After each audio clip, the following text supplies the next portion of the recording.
Dr. Becky Cooper.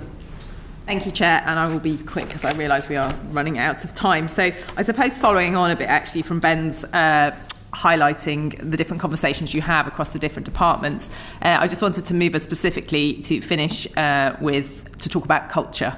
So as we all know, culture can eat strategy for breakfast. Perhaps over the decades, it's eaten a lot of strategy and perhaps several secretaries of state. So I just wanted to ask you about your impression or your sense of what the culture is in NHS England. So if I were to go and ask various members of your staff what the cultural environment was in NHS England, how would they describe it to me? And if you could be brief, that would be great.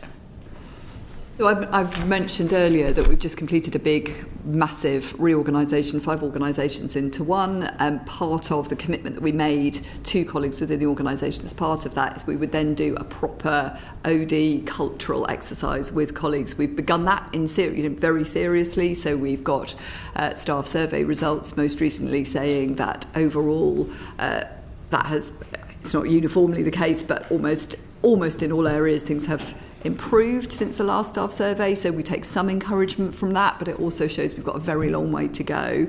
The big challenges for us internally is 5 organisations with 5 very different cultures and 5 very different ways of working now, all in one organisation.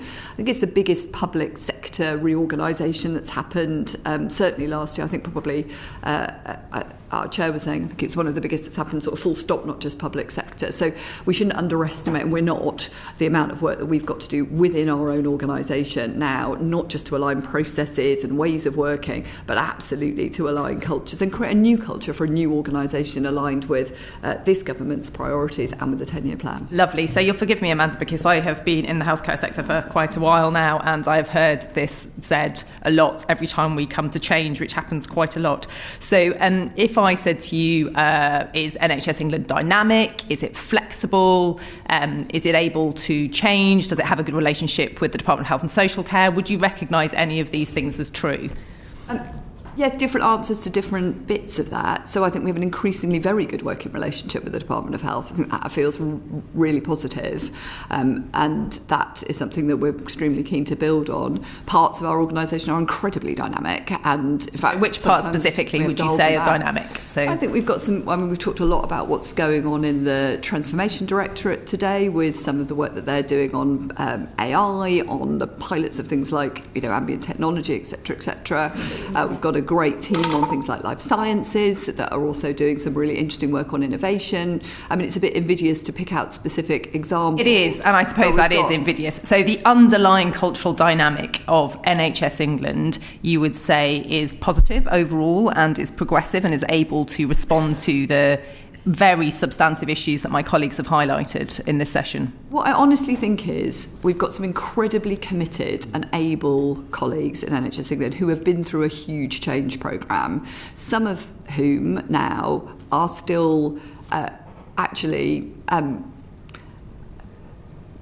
it has been really hard for people, and so some of whom I think I would say are still finding it really quite hard to adjust to a new organisation and new ways of working, others of whom are absolutely thriving on the opportunity, particularly to work within the development of a 10-year plan, and are really excited about the opportunity to see the things that they're passionate about reflected in that plan. So, sorry, apologies for cutting you short, but I realise we're nearly out of time. So just if I think about the Messenger Review and we look at the leadership culture, what do you think is going on in terms of leadership culture following that review? Do you think that the levers are in place? And if you come back here in 18 months, do you think you'll see a substantive improvement? Thank you. So thank you for that. Can I just commit, though, that we are really mindful that if we're trying to do work on leadership, we have to start with ourselves. So the improvement work that we're doing across the NHS, we're doing internally. So we're applying NHS Impact internally. When I talk about culture and leadership, that is why we have a formal culture and leadership programme that we are doing within NHS England, because, again, we've got to walk the walk, not just talk the talk. And it's why we did the staff survey using exactly the same questions, so we could compare ourselves to the NHS, in most areas we're actually doing better than the NHS as overall in NHS England, but really no complacency. We've got a lot further to go. And as I've said, I know there are real pockets that feel very different. So in terms of leadership overall, from the implementation of the Messenger Review, which was excellent, there are some things that we have already done. So, for example, the implementation of and refresh of the Fit and Proper Persons test has happened. The board appraisal framework has happened. There are other things that they started, but they haven't yet come to fruition. So we've got a big package of stuff around management and leadership, including code of practice, including a competency framework, and a national curriculum for leadership and management. That's all due to come out this year, but we've been doing that in a way which has been very much kind of co-developed with colleagues in the service, as well as using expertise from outside the NHS. So they're all in train. At the same time, we've got various other practical elements, so things like refresh of some of what's happening with the National Leadership Academy. I think we've got about 23,000 people currently having some sort of contact with the Leadership Academy in our various different programmes, but definitely kind of work to do to make sure that, again, that's aligned with the new curriculum that's being developed.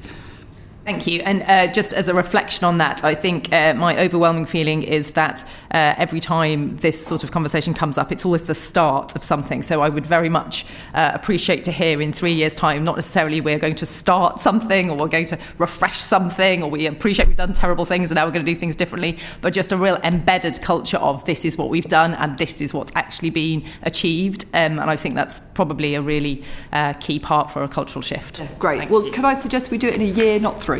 A year, 3, 5, that would be absolutely outstanding. Thank you very much.